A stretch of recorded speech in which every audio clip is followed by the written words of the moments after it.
Bonjour à tous, merci de nous rejoindre. Voici les principaux titres développés dans notre édition. Le président de la République, Abdelaziz Bouteflika, a procédé ce matin à la réouverture de la mosquée de Ketchaoua qui a bénéficié d'une opération de rénovation menée par une entreprise turque. Une réunion de haut niveau sur la lutte contre le financement du terrorisme en Afrique s'est ouverte ce matin à Alger. Les travaux porteront sur les questions d'ordre stratégique, préoccupant collectivement les États ainsi que sur les moyens et méthodes de lutte contre le terrorisme. Une conférence internationale sur le jardin d'essai du Hamas s'est tenue hier à Alger. Les experts doivent mettre en place une plateforme pour le classer comme site culturel universel.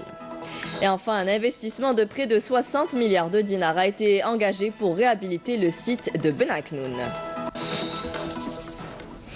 Bonjour à tous et bienvenue. Le président de la République a procédé ce matin à l'inauguration de la mosquée de Ketchaoua, un édifice qui aurait au moins 4 siècles d'existence. La majestueuse bâtisse rouvre ses portes après avoir été entièrement réhabilitée et rénovée par une entreprise turque. Les travaux de la réunion de haut niveau sur la lutte contre le financement du terrorisme en Afrique se sont ouverts ce matin à Alger avec la participation des représentants des États africains, des organisations et des experts internationaux qui se pencheront sur les questions d'ordre stratégique préoccupant collectivement les États ainsi que sur les moyens et méthodes de lutte contre le terrorisme.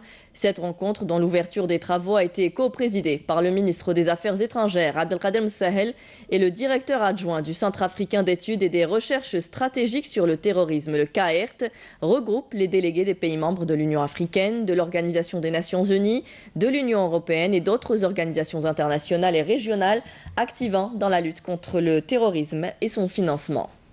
Je vous propose d'écouter la déclaration du ministre des Affaires étrangères. في تقارير لتأتي من منظمة الأمم المتحدة لما نتكلم على أكثر من تقريبا مليار دولار لتأتي من تجارة المخدرات أو تجارة يعني بالبشر أو بالهجرة السرية. هذا كله ولا من دفع الفدية، هذا كله أصبح الآن يمول يعني الإرهاب في المنطقة وبالخصوص في منطقة الساحل.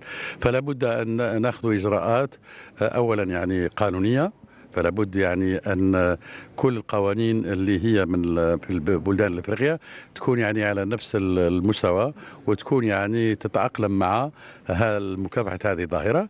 ثانيا فيه جهود تبذل من طرف الأمم المتحدة، من طرف يعني الشركاء لحقيقة إذا أردنا أن نقضي على هذه الظاهرة في المنطقة فلا بد أن نجفف يعني منابع التمويل الإرهاب في المنطقة. إذا سنخرج كما قلت بتوصيات سترفع إلى القمة المقبلة لرؤساء دول والحكومات اللي هي مبرمجة أو متوقع أن تكون في موريتانيا في جويلية المقبل.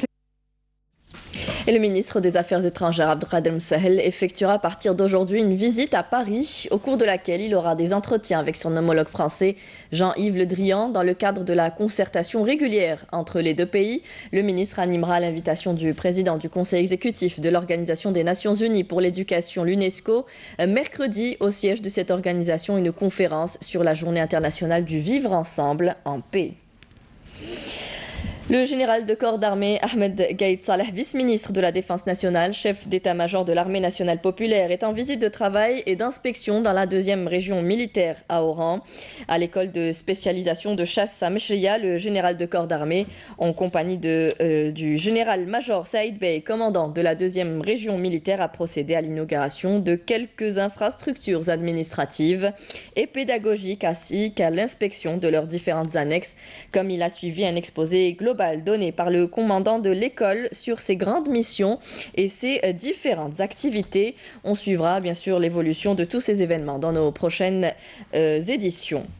Et dans le cadre de la lutte contre la criminalité organisée, des détachements combinés de l'armée nationale populaire ont intercepté hier 4 narcotrafiquants et saisi 184 kg de kif traités à Tlemcen et à Béchar, à Ingzem et Borj Beji Mokhtar. Des détachements de l'ANP ont saisi un camion, 3 motocyclettes, 10 tonnes de ciment, 1 tonne de denrées alimentaires et divers outils d'orpaillage, alors que d'autres détachements ont saisi à Ouergla, El Oued et des unités de différentes boissons, de même que 13 immigrants clandestins de différentes nationalités ont été appréhendés à Tlemcen.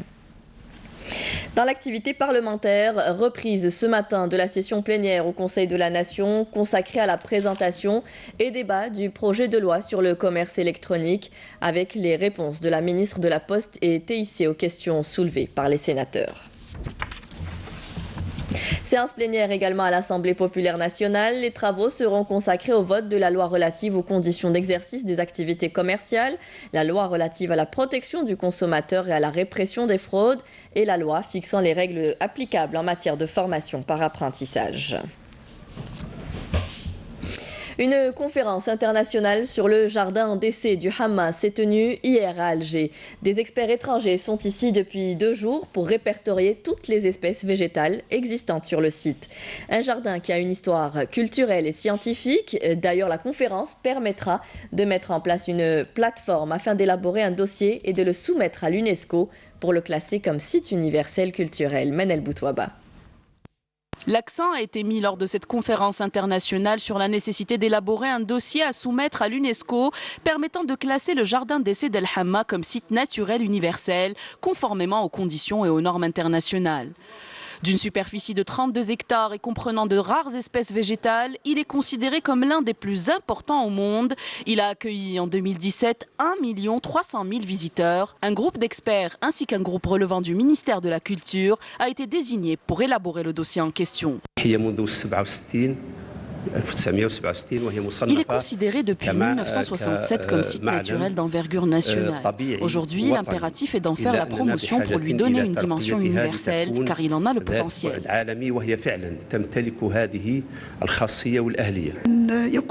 Cette rencontre permettra d'échanger les expertises et les expériences avec les pays étrangers qui disposent de jardins botaniques mondiaux. Les hautes autorités de l'État et à leur tête son Excellence le Président de la République accorde un grand soin et une grande importance à ce jardin. La preuve en est le programme mis en place, couronné par la réouverture du jardin aux visiteurs le 2 mai 2009.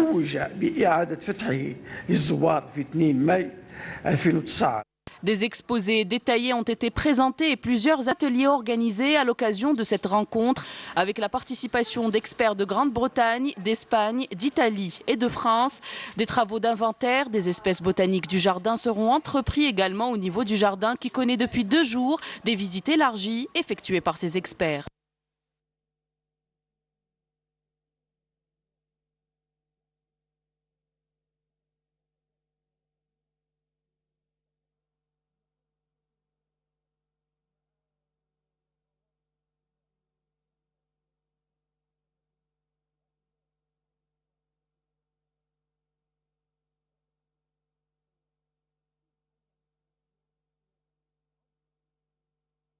Nous nous excusons pour ce problème technique, nous essaierons d'y revenir plus tard. Le parc zoologique et d'attractions de Ben Aknoun sera entièrement réhabilité et modernisé.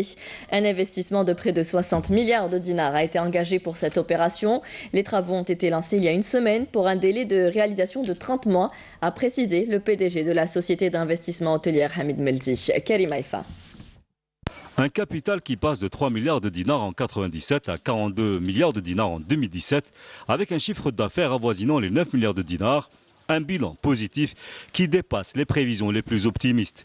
Depuis sa création en 1997, la SIH a réalisé une dizaine d'hôtels, des centres d'affaires et un centre de formation. Pour les projets en cours de réalisation avoisinant les 112 milliards de dinars d'investissement, la SIH est en phase de réalisation d'un hôtel 5 étoiles à la nouvelle aérogare d'Alger et d'un complexe de thalassothérapie au Club des Pins constitué de 2 hôtels 5 étoiles qui seront gérés par le groupe Accor et accessible à tous les Algériens. De 1997 à 2017, la SIH a investi 92 milliards de dinars et à l'horizon 2021, l'investissement sera porté à 120 milliards de dinars.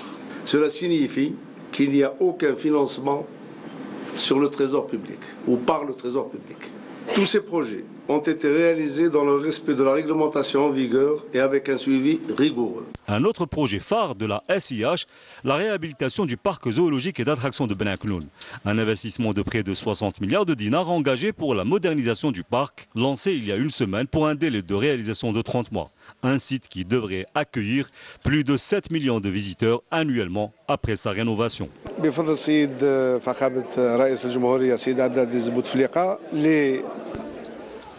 C'est grâce au président de la République, Abdelaziz Bouteflika, que ces projets verront le jour avec le concours de la SIH. Nous avons d'ailleurs tracé un programme avec un investissement global de 59 milliards de dinars pour la concrétisation de 11 projets, dont un parc d'attractions, des piscines, un aquapark, un jardin botanique, avec des prix très compétitifs pour les visiteurs et accessibles à tous, qui ne dépassent pas les 100 dinars.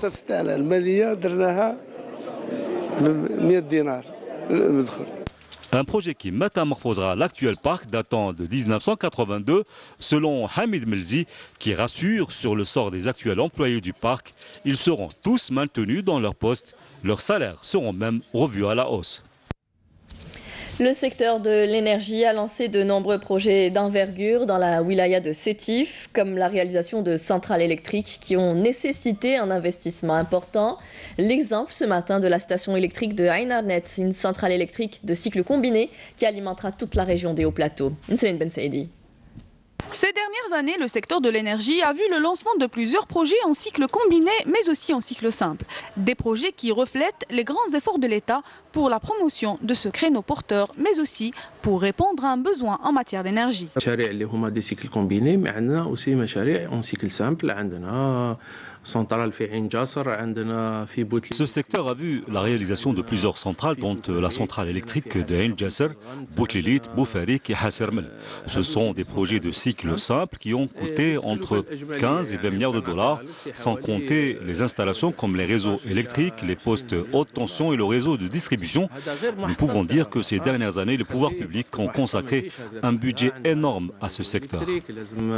Des postes de haute tension, un réseau de distribution. La centrale électrique de Ain Arnet dans la wilaya de Sétif, d'une capacité de 1200 MW et qui s'étend sur une superficie de plus de 30 hectares. Un important projet qui vient pour répondre à un grand besoin en matière d'énergie.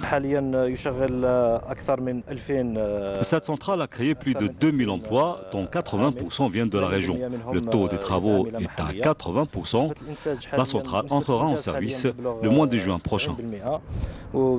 دخول قيد التشغيل إن شاء الله شهر جوان وهي 5 مناطق أساسية 3. Cette centrale alimentera 5 régions, dont Oued Admania, Milia et Saleh Bey. Avec une main-d'œuvre algérienne qualifiée, cette centrale électrique de cycle combiné qui a nécessité un investissement d'1 milliard de dollars permettra non seulement d'alimenter en énergie toute la région des Hauts-Plateaux, mais aussi répondre à un besoin important en matière d'énergie.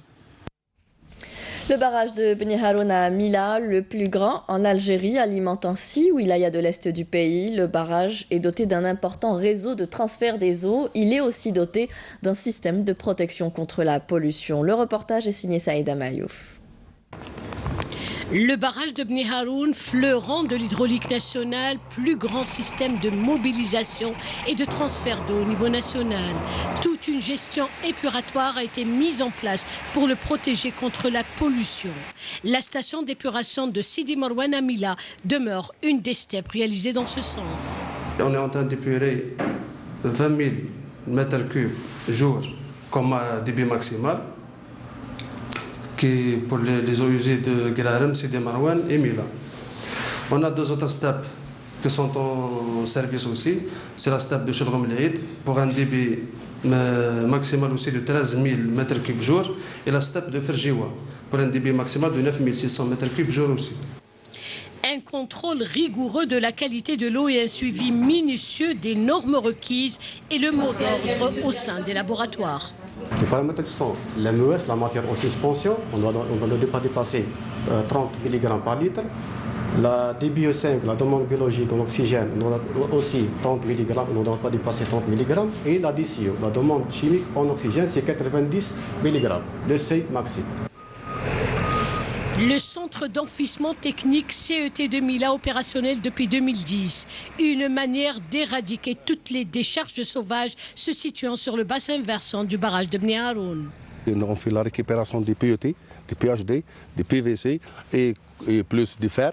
الحديد نديروا عمليه البيع للنفايات هذه اللي ونصروا بها ارقام كبيره. حنا مثلا في 2017 le chiffre d'affaires de la récupération dépasse les 27 millions de dinars. 27 millions, 2 milliards 700 entre le PET et le PHD, PVC et le fer. Le reste donc pour la wilaya de Mila, c'est le côté Ferjiwa avec 12 communes.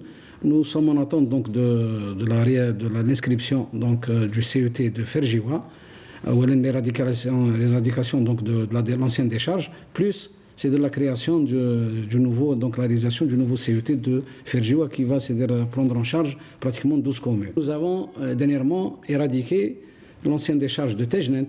Donc, le terrain a servi pour la création d'une zone d'activité dans le cadre de l'investissement. C'est initié donc, à travers le pays par les pouvoirs publics. D'autres actions sont en cours s'étalant jusqu'à l'horizon 2030 pour une protection maximale de cette ressource en eau on ne peut plus précieuse pour 6 wilayas de l'est du pays. Actualité internationale, des frappes ont visé tôt ce matin une base militaire dans le centre de la Syrie et dont Damas et Moscou imputent la responsabilité à Israël. C'est en bref avec Naïma Haouch.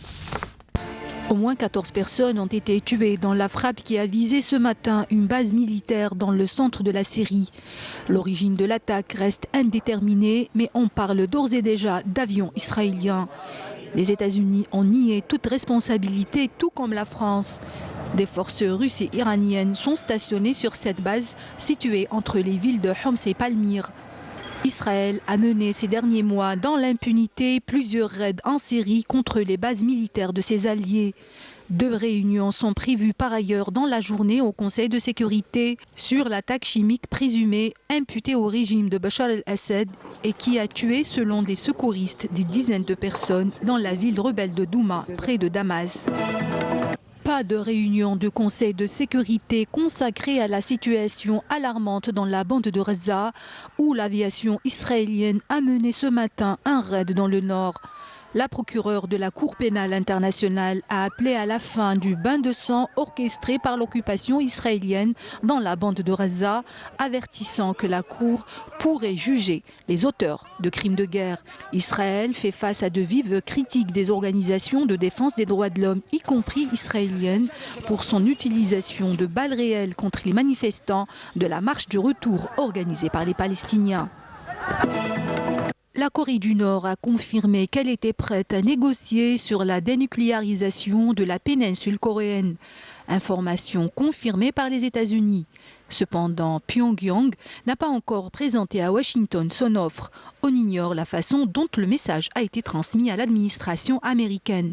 Cette annonce devrait faciliter les négociations sur l'organisation de la rencontre historique prévue fin mai entre le dirigeant nord-coréen et le président américain. Le cheval et le Mehari à l'honneur dans la wilaya de Gherdaya, à Metlili plus précisément, où se tient annuellement le festival de la cavalerie. Naïma Chekchek. Tête haute, pas de velours, même si le corps est imposant. L'allure est forcément altière avec les Mehari. De quoi susciter les youyous masculins de nos Sahariens. Cette belle démonstration de cavalerie se fait aussi avec l'autre monture de choix, le cheval. Pur sang arabe ou barbe, ce trésor du terroir sied très bien aussi à la fête traditionnelle qu'affectionnent tant les Chambis.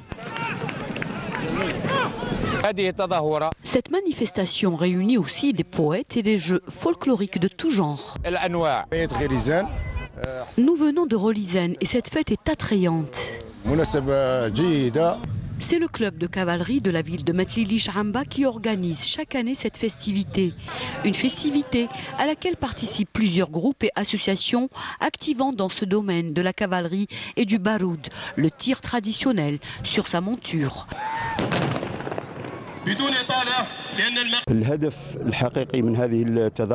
Le but de cette festivité est de préserver le legs culturel de cette région, de Metlili Shamba. Pour nous, c'est une très bonne chose. Et la cavalerie est importante pour nos jeunes. Vous avez des adolescents de 10 ans qui montent, tout comme le font des hommes de 50 ans ou 60 ans. Un public nombreux parmi les gens de la ville et ses hôtes a pris son plaisir devant la variété de chevaux et de méharis en fête. Et c'est la fin de ce journal. Merci à vous tous de nous avoir prêté attention. Tout de suite, vous retrouverez Amel Laribi pour les prévisions météo. Ce soir, rendez-vous avec Nadia Medessi pour le journal de 19h. Très bonne journée à tous. Au revoir.